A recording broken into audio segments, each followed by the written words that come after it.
శ్రీ సూర్యనారాయణ మేలుకు, హరి సూర్యనారాయణ మేలుకు, శ్రీ సూర్యనారాయణ మేలుకు, హరి సూర్యనారాయణ మేలుకు. పొడుస్తూ బాణుడు పున్న పువ్వు ఛాయ, పున్న పువ్వు మీద పొగడా పువ్వు ఛాయ. పొడుస్తూ బాణుడు పున్న పువ్వు ఛాయ, పున్న పువ్వు మీద పొగడా పువ్వు ఛాయ. శ్రీ సూర్యనారాయణ మేలుకు, హరి సూర్యనారాయణ మేలుకు, శ్రీ సూర్యనారాయణ మేలుకు, హరి సూర్యనారాయణ మేలుకు. ఉదయిస్తూ బాణుడు ఉల్లి పువ్వు ఛాయ, ఉల్లి పువ్వు మీద ఉగ్రంపు పొడి ఛాయ. ఉదయిస్తూ బాణుడు ఉల్లి పువ్వు ఛాయ, ఉల్లి పువ్వు మీద ఉగ్రంపు పొడి ఛాయ. శ్రీ సూర్యనారాయణ మేలుకు, హరి సూర్యనారాయణ మేలుకు, శ్రీ సూర్యనారాయణ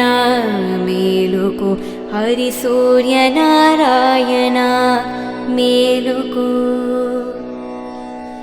గడి ఎక్కి బాణుడు కండబా పువ్వు ఛాయ, కంబా పువ్వు మీద కాకరి పువ్వు ఛాయ. గడి ఎక్కి బాణుడు కంబ పువ్వు ఛాయ, కంబ పువ్వు మీద కాకారి పువ్వు ఛాయ. శ్రీ సూర్యనారాయణ మేలుకు, హరి సూర్యనారాయణ. జామెక్కి బాణుడు జాలి పువ్వు ఛాయ, జాలి పువ్వు మీద సంపంగి పూఛాయ. జామెక్కి బాణుడు జాజి పువ్వు ఛాయ, జాజి పువ్వు మీద సంపంగి పూఛాయ. శ్రీ సూర్యనారాయణ మేలుకు, హరి సూర్యనారాయణ మేలుకు, శ్రీ సూర్యనారాయణ మేలుకు, హరి సూర్యనారాయణ మేలుకు. మధ్యాహ్న బాణుడు మల్లె పువ్వు ఛాయ, మల్లె పువ్వు మీద మంకేన పూఛాయ. మధ్యాహ్న బాణుడు మల్లె పువ్వు ఛాయ, మల్లె పువ్వు మీద మంకెన్న పూఛాయ. శ్రీ సూర్యనారాయణ మేలుకు, హరి సూర్యనారాయణ మేలుకు, శ్రీ సూర్యనారాయణ మేలుకు, హరి సూర్యనారాయణ మేలుకు. ముద్దు జాముల బాణుడు ముగలి పువ్వు ఛాయ, ముగలి పువ్వు మీద ముత్యము పూఛాయ. ముత్తుల జాముడు బాణుడు ముగలి పువ్వు ఛాయ, ముగలి పువ్వు మీద ముత్యంపు పూఛాయ. శ్రీ సూర్యనారాయణ మేలుకు, హరి సూర్యనారాయణ మేలుకు, శ్రీ సూర్యనారాయణ మేలుకు, హరి సూర్యనారాయణ మేలుకు. అష్టమాన బాణుడు ఆవు పూఛాయ, ఆవు పువ్వు నందల అద్దంపు పూఛాయ. అష్టమాన బాణుడు ఆవు పూఛాయ, ఆవు పువ్వు మీద అద్దమ్ము పూఛాయ. శ్రీ సూర్యనారాయణ మేలుకో హరి సూర్యనారాయణ మేలుకో శ్రీ సూర్యనారాయణ మేలుకో హరి సూర్యనారాయణ మేలుకో వాలుతో భానుడు వంపగ పువ్వు ఛాయ వంపగ పువ్వు మీద వజ్రము పూఛాయ వాలుతో భానుడు వంపగ పువ్వు ఛాయ వంపగ పువ్వు మీద వజ్రము పొడి ఛాయ శ్రీ సూర్యనారాయణ మేలుకో హరి సూర్యనారాయణ మేలుకో శ్రీ సూర్యనారాయణ మేలుకో హరి సూర్యనారాయణ మేలుకో గుంకుతో భానుడు గుమ్మడి పువ్వు ఛాయ గుమ్మడి పువ్వు మీద కుంకుమ ఛాయ గుంకుతో భానుడు గుమ్మడి పువ్వు ఛాయ గుమ్మడి పువ్వు మీద కుంకుమ ఛాయ శ్రీ సూర్యనారాయణ మేలుకో హరి సూర్యనారాయణ మేలుకో శ్రీ సూర్యనారాయణ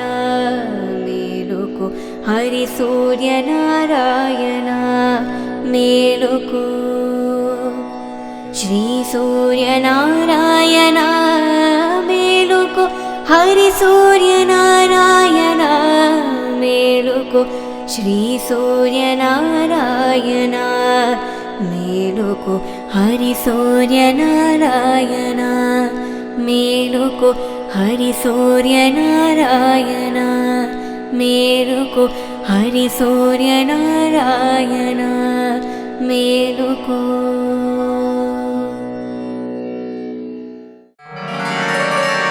ततो युद्ध परिश्रान्तं समरे चिन्तया स्थितं रावणं चाग्रतो दुष्ट्या युद्धाय समुपस्थितं दैवतेश्च समागम्य द्रष्टुमभ्यागतो रणम् उपागम्य भविद्राम मगस्त्यो भगवान् ऋषिः राम राम महाबाहो शृणु गुह्यं सनातनं येन सर्वान् नरीन् वत्सा समरे विजयिष्यसि आदित्यहृदयं पुण्यं सर्वशत्रुविनाशनं जयावहं जपे नित्यमक्षयं परमं शुभं सर्वमङ्गलमाङ्गल्यं सर्वपापप्रणाशनं चिन्ताशोकप्रशमना मयूर्वर्धनमुत्तमं रश्मिमन्तं समुद्यन्तं देवासुरनमस्कृतं पूजयस्व विवस्वन्तं भास्करं भुवनेश्वरं सर्वदेवतात्मको हेश तेजस्वी रश्मिभावनः एष देवासुरगणान् लोकान् पादिगवस्तिभिः एष ब्रह्मश्च विष्णुश्च शिवस्कन्दः प्रजापतिः महेन्द्रो धनदः कालो यमः सोमो ह्यपाम्पतिः वसवः सान्ध्या हस्विनौ मारुतो मनुः वायुर्वह्नि प्रजाः प्राणा ऋतुकर्ता प्रभाकरः आदित्यः सविता सूर्याः खगः पूषा खपस्तिमान् सुवर्णसदृशो भानुः सुवर्णरेता दिवाकरः हरिद्वसा सहस्रार्ची सप्तसप्तिर्मरीचिमान् तिमिरोन्मथन शम्भु सप्ताष्टमार्ताण्डां सुमान् हिरण्यगर्भ गर्भशिशिरसप्तनो भास्करो रविः अग्निगर्भोदितेः पुत्रा शङ्कः शिशिरनाशनः व्योमनाथस्तमो वेधी रुग्मजु सामपारगः घनवृष्टिरपामित्रो विन्ध्यावीधिप्लवङ्गमः आतपी मण्डली मृत्युः पिङ्गलः सर्वतापनः रविर्विशो महातेजो रक्तः सर्वभवोद्भवः नक्षत्रग्रहतारणा मधिपो विश्वभावनः तेजसामपि तेजस्वी द्वादशात्मान् नमोऽस्तु ते नमः पूर्वाय गिरये पश्चिमायाद्रये नमः ज्योतिर्गणानां पतये दिनाधिपतये नमः जयाय जयभद्राय हर्यस्वाय नमो नमः नमो नमः सहस्रांशो आदित्याय नमो नमः नमः उग्राय वीराय सारंगाय नमो नमः नमः पद्मप्रबोधाय मार्ताण्डाय नमो नमः ब्रह्मेशानाच्युतेशाय सूर्यायादित्यवर्चसे भास्वते सर्वभक्षाय रौद्राय वपुषे नमः तमोघ्नाय हिमघ्नाय शत्रुघ्नायामितात्मने कृतघ्नघ्नाय देवाय ज्योतिषां पतये नमः सप्तचामीकराभाय वह्नये विश्वकर्मणे नमस्तमोभिनिघ्नाय रवये लोकसाक्षिणे नासाय त्येष वैभूतं तथैव सृजति प्रभुः व्यायत्येष तपत्येष वर्षत्येष गभस्तिभिः येष सुप्तेषु जाग्रत्ति भूतेषु परिनिष्ठतः येष चैवाग्निहोत्रं च फलं चैवाग्निहोत्रिणा वेदाश्च क्रतवश्चैव क्रतूनां फलमेव च यानि कृत्यानि लोकेषु सर्वयेषु रविः प्रभुः येन मापत्सु कृत्येषु कान्तारेषु भयेषु च कीर्तियन् पुरुषः कश्चिन्नावसीदति राघवा पूजया स्वैनमेकाग्रो देवदेवं जगत्पतिम् एतत्त्रिगुणितं जप्त्या युद्धेषु विजयिष्यसि अस्मिन् क्षणे महाबाहो रावणं त्वं वदिष्यसि एवमुक्त्या तदागस्तो जगाम च यथागतम् एतच्छत्वा महातेजा नष्टशोको भवत्तदा धारयामास सुप्रीतो राघवः प्रयतात्मवान् आदित्यं प्रेक्ष्य जप्त्यातु परं हर्षमवाप्तनवान् विराचम्या शुचित् भूत्वा धनुरादाय वीर्यवान् रावणं प्रेक्ष्य हृष्टात्मा युद्धाय समुपागमत् सर्वयत्नेन महतावधे तस्य धृतोऽभवत् अधरविवदनिरीक्षा रामं मुदितमानः परमं प्रहृष्यमाणः निशिचरपति संशयं विदित्वा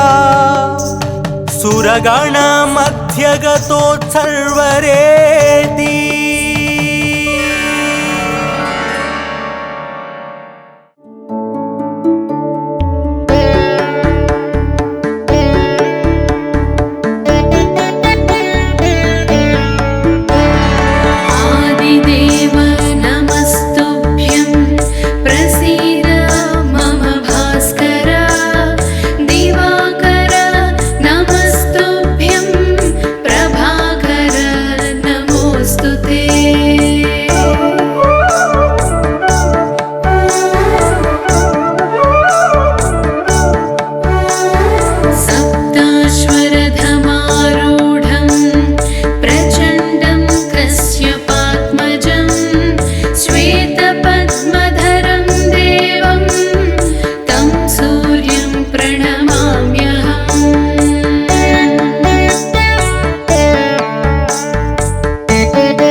अथ श्रीमदयप्पदीक्षितविरचितं महामहिमान्वितं आदित्यस्तोत्रम् विस्तारायाममानं दशभिरुपगतो योजनानां सहस्रैः चक्रे पञ्चारणाभित्रितयवति लसन्नेमि षट्के निविष्टः सप्तच्छन्दस्तुरङ्गहितवहनधुरो हायनां क्षत्रिवर्ग ह्यक्ताकप्ताखिलाङ्गः स्फुरतु मम पुरः स्यन्दनश्चान्दभानोः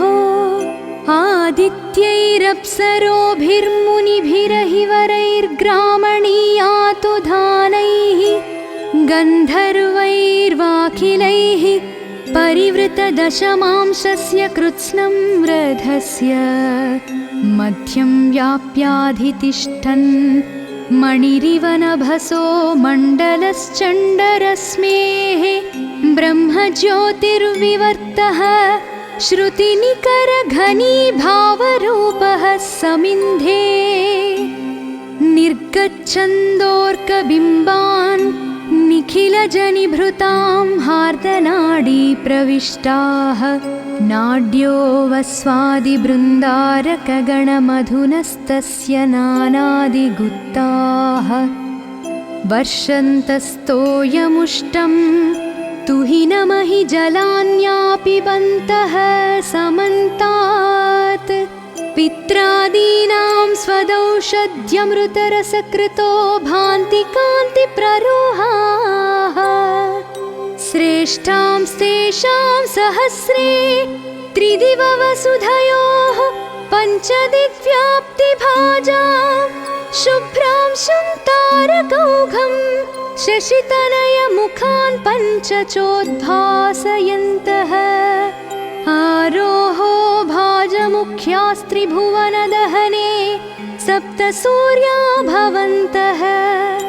सर्वान् व्याधीन् सुषुम्ना प्रभृतय इह मे सूर्यपादाः क्षिपन्तु आदित्यानाश्रिताः षण्णवतिगुणसहस्रान्विता रश्मयोऽन्ये मासे मासे विभक्तास्त्रिभुवनभवनं पावयन्तः स्फुरन्ति येषां भुव्यप्रचारे जगदवनकृतां सप्तरश्म्युत्थितानां संसर्पे चाधिमासे व्रतयजनमुखाः सत्क्रियाः न क्रियन्ते आदित्यां मण्डलान्तः स्फुरदरुणवपुस्तेजसा व्याप्तविश्वं प्रातर्मध्याह्नसायं समयविभजनादृग्यजुस्सामसेव्यं प्राप्यं च प्रापकं च प्रथितमतिपथिज्ञानिनामुत्तरस्मिन् साक्षात् ब्रह्मेत्युपास्यं सकलभयहराभ्युद्गमं संश्रयामि यच्छक्त्याधिष्ठितानां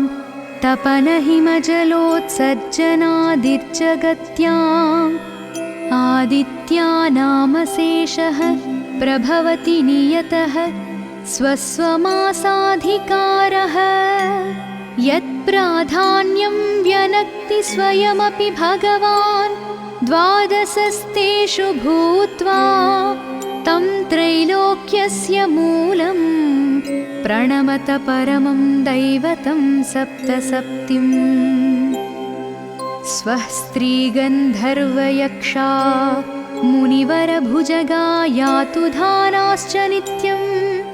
नृत्यैर्गीतैरभीषु ग्रहनुतिवहनैरग्रतः सेवया च यस्य प्रीतिं वितन्वन्त्यमितपरिकरा द्वादश द्वादशैते हृद्याभिर्वालखिल्याः सरणिभणितिभिस्तं भजे लोकबन्धुं ब्रह्माण्डे यस्य जन्मोदितमुषसि परब्रह्ममुख्यात्मजस्य ध्येयं रूपं शिरोदोश्चरणपदजुषा व्याहृतीनां त्रयेण तत्सत्यं ब्रह्म पश्याम्यहरहमभिदं नित्यमादित्यरूपं भूतानां भूनभत्स्वः प्रभृतिषु वसतां प्राणसूक्ष्मांशमेकम् आदित्ये लोकचक्षुष्यवहितमनसां योगिनां दृश्यमन्तः स्वच्छस्वर्णाभमूर्तिं विदलितनलिनोदारदृश्याक्षियुग्मम् रुक्सामोद्गानगेष्णं निरतिशयलसल्लोककामेशभावम् सर्वावत्योदितत्वादुदितसमुदितं ब्रह्मशम्भुं प्रपद्ये ओमित्युद्गीतभक्तेरवयवपदवीं प्राप्तवत्यर्क्षरेऽस्मिन् यस्योपास्तिः समस्तं दुरितमपनयत्वर्कबिम्बे स्थितस्य यत्पूजैकप्रधानान्यघमखिलमपि घ्नन्ति कृच्छ्रव्रतानि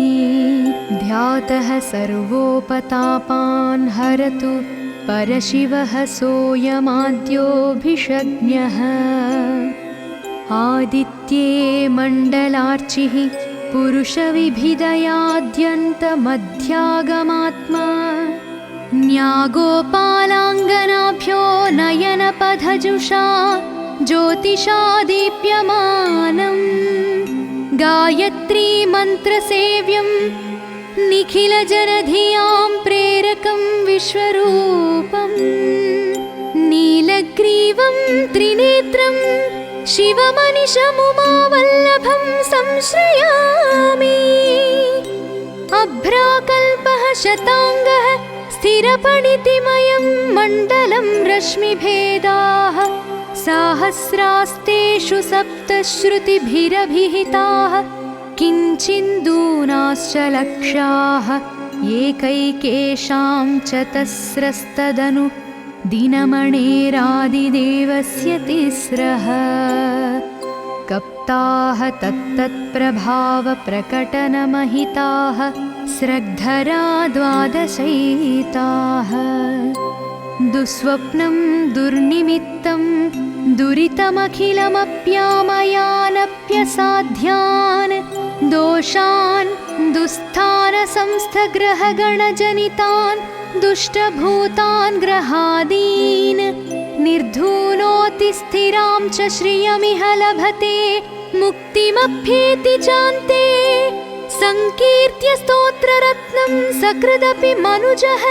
प्रत्यहं प्रत्युरह्ना इति श्रीमदयप्पदीक्षितविरचित श्रीमदादित्यस्तोत्ररत्नं सम्पूर्णम्।